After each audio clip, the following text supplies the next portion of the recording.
Buenas tardes, mi nombre es Reiner Stuart Bermúdez Rubiano. Juntos con mis compañeros Harold Portilla y Brian Arcos, les presentaremos el proyecto realizado para el curso de electrónica 2 de la Universidad del Quindío. Para este proyecto se determinaron las especificaciones de requerimientos y funciones de un amplificador operacional basado en tecnología bipolar. Se realizó el diseño de los circuitos que componen el amplificador operacional con las especificaciones determinadas para la implementación, simulando el comportamiento de los elementos funcionales, módulos y circuitos que componen el módulo.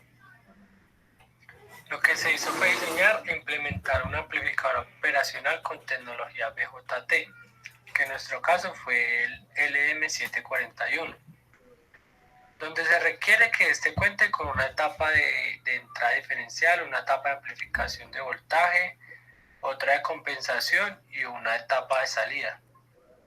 Además, se realizan dos aplicaciones de circuitos realimentados con el amplificador operacional diseñado. A continuación les explicaremos un poco sobre las etapas que se utilizaban en este proyecto y las aplicaciones requeridas para el cumplimiento del mismo. En nuestra primera etapa, que es la etapa de entrada, al determinar corrientes y algunos parámetros como se muestran en el informe, se pasa a determinar los valores de resistencia requeridas para esta etapa, como la resistencia REE, y al asumir un valor para la ganancia en modo común se obtiene el valor de RC o resistencia del colector. Todo esto se hace para tener un correcto desempeño, donde por medio de los cálculos matemáticos se conocen las corrientes y los voltajes que corresponden a los puntos de trabajo, obteniendo así también los valores de las ganancias en modo común y en modo diferencial y el valor de rechazo al modo común o CMMR. Adicionalmente, para esta etapa se desarrolló una fuente de corriente Wilson para suministrar corriente al sistema y mantener el amplificador en el punto de trabajo. Luego de tener esta etapa correctamente diseñada y con los parámetros necesarios, pasamos a la etapa 2, donde se realizan desplazadores de nivel, donde este es capaz de suprimir valores de voltajes en DC. Bueno, se considera un valor de un voltaje de 9 voltios aproximadamente para una corriente en el colector de 2.6 miliamperios. Al realizar los cálculos se obtiene que el valor de BBB es de 8.7 aproximadamente, y con esto podemos calcular el valor de la resistencia RE para esta etapa que se requiere para el diseño y el valor de nuestras demás resistencias. A continuación, mi compañero le explicará un poco más de las siguientes etapas diseñadas. Y bueno, ya para la tercera etapa del amplificador tenemos una etapa de amplificación. Para esto se diseñó un emisor común con una ganancia de voltaje de 10, un voltaje de alimentación dual de 9 voltios, tomamos una R1 de 4K y la resistencia de entrada de 1920 kiloohmios con un beta de 20.000. Bueno, se consideró la resistencia del colector, igual que la carga, y se inició llamando la resistencia de RE. Bueno, ya con el valor de RE, ahora determinamos las resistencias en AC y en DC. Aquí tenemos los valores. Ya con estos valores se obtiene la máxima excursión simétrica y la corriente ICQ. Posteriormente a esto, con el valor de la corriente ICQ, ya hallamos el cálculo de la resistencia interna RE, y ahora ya se calcula nuevamente, ya con los valores de la corriente nueva, se calcula el valor de RE y se determina R en AC y en DC. Ya con esos parámetros obtenidos podemos encontrar el valor de RB, que en este caso obtuvimos un resultado de 3.11 megaohmios. Se calculó el voltaje de base y se encontró las resistencias R1 y R2, considerando la resistencia interna del transistor RE. Aquí podemos obtener los valores que R1 obtuvimos un valor de 3.4 megaohmios y R2 30.7 megaohmios. Ya con esto se halló el valor de BSQ y el valor de BSI'. Listo. Para finalizar con el análisis, se encontró el valor de BI máximo con un valor de 152 milivoltios. Bueno, aquí podemos ver el circuito.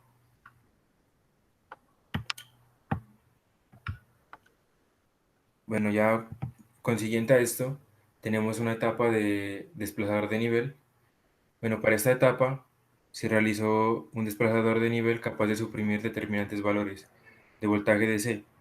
Para esto, tenemos como parámetros un voltaje de alimentación dual de 9 voltios, una corriente de colector de 475 microamperios.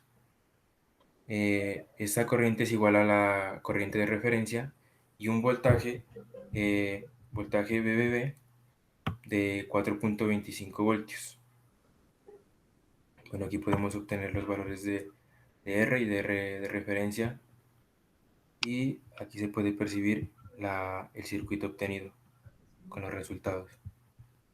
Bueno, a continuación nuestro compañero nos va a explicar un poco sobre la etapa de potencia y unas aplicaciones que fueron obtenidas en la realización de este proyecto. Para el desarrollo de la etapa de potencia, lo primero que se hizo fue el diseño del amplificador operacional, tomando una potencia de 500 miliwatts con una resistencia R1 de 50 ohmios, un voltaje colector emisor, o sea, un voltaje de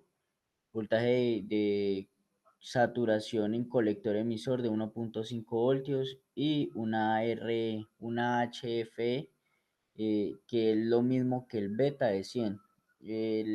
Lo que se hizo fue determinar la expresión de la potencia en AC, que sería el voltaje de salida máximo al cuadrado sobre dos veces el valor de la resistencia a la carga. Ya con esto podemos, como tenemos la potencia, que serían en AC 500 miliwatts, entonces y tenemos la resistencia de la carga, entonces podemos hallar el voltaje V sub 0, que en este caso son 7.07 voltios. Una vez con esto, lo que se quiso determinar fue las corrientes I sub 0 máximo y la I sub C con base en el voltaje encontrado.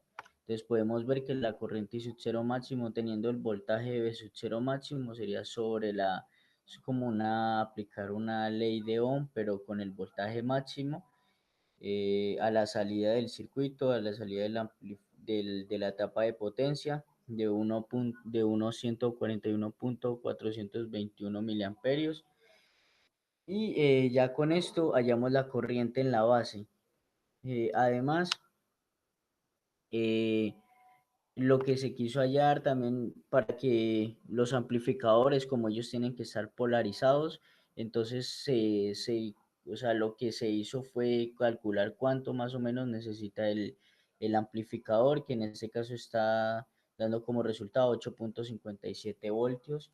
Y con este valor del BCC, o sea, este sería ya aproximado 8.57 voltios, lo podemos aproximar a 9 voltios, que sería el voltaje de polarización positivo, y si sería negativo, pues de signo negativo. El mismo, pero con signo negativo. Además, ya con esto podemos hallar la R2 mediante el diseño de la etapa de potencia y conociendo los valores de I sub 0 máximo y la corriente ICQ, podemos hallar la corriente en DC y RE, que en este caso como tenemos, ese es el voltaje térmico que serían 26 milivoltios sobre la corriente ICQ, entonces ya hallamos a RE, que en este caso esta RE me va a ayudar cuando nosotros estemos trabajando en el modelo híbrido, y se encontró la expresión de la ganancia en voltaje para el amplificador del diseño, que sería en este caso la resistencia de la carga sobre la RE más RL. En este caso sería una ganancia de 1. Ya con esto ya se encontraron los voltajes de VI máximo, de corriente I de X y la corriente RF. Y ya con esto se encuentra el valor para la impedancia de entrada del sistema. Entonces podemos ver aquí en esta figura, esa es una tapa de potencia, este es un amplificador o sea, es un amplificador AB compensado con diodos. Entonces podemos ver la R de la carga, los dos transistores y los dos diodos. Asimismo de la polarización que ellos tienen, y esa sería la representación a la salida del amplificador de potencia. Ya con esto finalizamos como o sea, las etapas que conforman el 741 que creamos dentro del proyecto. Y además de esto, se quiso dar unas ciertas aplicaciones en las cuales vamos a implementar este 741 dentro de ellas. El primero sería el puente de Bien. ¿Por qué utilizamos el puente de Bien? Porque ese es necesario, digamos, en la sociedad, porque eh, este, como es un oscilador de frecuencias, las compañías, o sea, las compañías energéticas o que me suministran potencia, ellas tienen rangos como de 60 Hz, mientras que un oscilador de frecuencias maneja desde 0 hasta 10 GHz, pero en este caso, porque como es un amplificador pequeño, entonces este maneja desde 0 hasta un megahertz. Este puente de bien también se lo utilizó, ¿por qué? Porque este lo que hace es una conversión, digamos, como todo amplificador necesita una polarización para que él funcione, entonces es lo que está tomando, es o sea, esa polarización del mismo amplificador, no necesita una fuente externa, sino solamente o sea, el voltaje de polarización que le llega a él, entonces se está convirtiendo de corriente directa en corriente alterna, porque a la salida de él, digamos, tengo una fuente en DC y lo que él me bota son oscilaciones con un respectivo tiempo entre una oscilación y otra, y ahí es donde voy a determinar con qué frecuencia es la que, o sea, el oscilador de frecuencias, obviamente, él va a arrancar en una frecuencia superior a la que es, pero entonces por el comportamiento que tienen las resistencias que van en serie con el capacitor en el lazo de retroalimentación del, de la frecuencia, estos me van a ir mientras ellos, una resistencia está en serie con el primer capacitor, mientras que la otra está en paralelo. Entonces ella tiene que hacer un comportamiento como de carga y descarga. Pero entonces ella va hasta una frecuencia, o sea, empieza a oscilar en una frecuencia alta y se empieza como a hacer la señal más pequeña hasta que ya llega como una frecuencia central, que en este caso el diseño que nosotros creamos fue hacer un puente de bien donde la frecuencia donde él ya se vaya a estabilizar sea de 1.59 kHz. Eh, para el diseño de esta aplicación fueron necesarios elementos resistivos, capacitivos y que estos seguían mediante los criterios de Barhausen, ya que determinan la ganancia del sistema y el desplazamiento de fase total. Además, o sea, estos me tienen que, para que esta aplicación funcione, él tiene que tener unas características propias, como lo que son, digamos, en este caso, el valor de las resistencias que van entre las alimentaciones, porque en este caso, este circuito tiene un diseño de que tiene dos lazos de retroalimentación, uno que va desde la salida hasta la entrada no inversora, que sería este lazo de retroalimentación, me va a determinar la frecuencia de oscilación, mientras que el otro lazo de retroalimentación que va desde la salida hasta la entrada inversora es la que me va a determinar como la ganancia del sistema. Entonces, para que se me cumpla que, digamos, haya una ganancia, dice que el criterio Barhausen lo que dice es que la ganancia que ellos deben producir es mayor o igual a 3. Entonces, en este caso, digamos, yo tengo que la RF siempre, o sea, la resistencia que va desde la salida hasta la entrada inversora debe ser mayor que la que está de entre la entrada inversora a tierra. Entonces, en este caso, esta siempre debe ser como mayor, o sea, 2 veces mayor, porque digamos esto me va a dar 2. Y adicional a esto, como es un amplificador, entonces este me está generando una ganancia de 1. Entonces, al generar una ganancia de 1, le voy a sumar con la ganancia que me está generando ese lazo de retroalimentación. Entonces, ahí me está dando mayor o igual que 3. Y ese sería el criterio de Barhausen. El criterio de Barhausen también dice que la resistencia es tanto, o sea, la resistencia es RC, que se encuentran tanto en paralelo como en serie, que me van a determinar la frecuencia de oscilación. Ellas, tanto la R1 como la R2 deben ser iguales y el valor de los capacitores también deben ser iguales.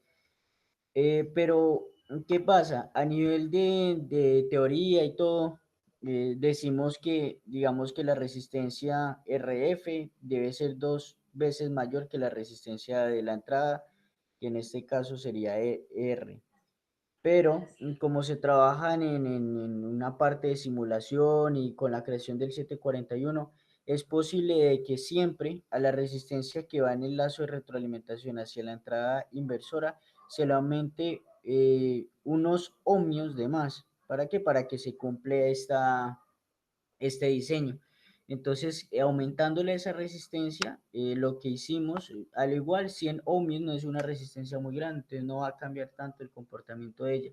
Entonces podemos verificar que claramente al tomar el cursor en una posición y otra, el 741 me está funcionando bien, porque entre ellos hay un tiempo considerable de 625 microsegundos.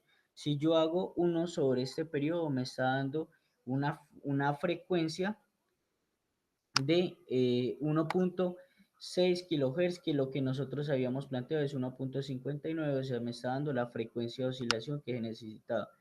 Eh, ya con esto podemos ver que el amplificador diseñado, funcionando como puente de bien, resultó pues satisfactoriamente, porque estamos encontrando la frecuencia de oscilación y la ganancia que se necesita a la salida de este puente de bien. La segunda aplicación es más sencilla a diferencia de la anterior, ya que lo que se quiso fue implementar un seguidor de tensión. Este seguidor de tensión lo que hace es que es de, digamos, si yo tengo un voltaje a la entrada, quiero pasar ese mismo voltaje a la salida. Entonces este seguidor de tensión, no importa la carga que se le aplique a la entrada, de manera de que sea independiente de la corriente que se le proporcione, siempre va a sacar lo mismo a la salida, o sea, por su lazo de retroalimentación. Y esta implementación de ese amplificador se trabajan con niveles de tensión de muy baja potencia, actuando la señal en el caso de conectar los amplificadores de media o baja potencia de entrada, no funcionan, solamente es en bajas potencias. Y este diseño se basa principalmente en que la señal de entrada es por la no inversora sin obstrucción o resistencia al paso de corriente y su lazo de retroalimentación en dirección hacia la salida, dado que está conectado por la entrada inversora. Eh, este seguidor de tensión lo utilizamos porque en la mayoría, a lo largo de nuestra carrera, más que todo enfocándonos en eso, han habido por lo menos circuitos o diseños que se han dificultado, como el paso de una tensión a otra. Entonces, al implementar estos seguidores de tensión, lo que hacía era que la señal permanezca limpia, y podemos ver que en la figura 8 podemos ver como el diseño básico de un seguidor de tensión. Bueno, ya con esto finalizamos la presentación del proyecto, y vamos a dar a conocer a partir de la simulación de en qué se basó este proyecto. Entonces podemos ver mediante simulación que esta primera, o sea, como son etapas, entonces podemos ver la primera etapa que decíamos que, digamos, en este caso, este circuito lo que me ayuda es como a determinar cómo nosotros calculábamos la CMR. Entonces teníamos que calcular la ganancia tanto en modo diferencial como modo común. Entonces esta primera etapa de entrada me puede determinar. Asimismo, podemos ver acá que se está implementando la fuente de corriente de Wilson. Después de esto, realizamos la segunda etapa, que es la etapa de deslizador. La tercera etapa, que en este caso es la etapa de amplificación, y podemos ver la configuración de los transistores en este caso.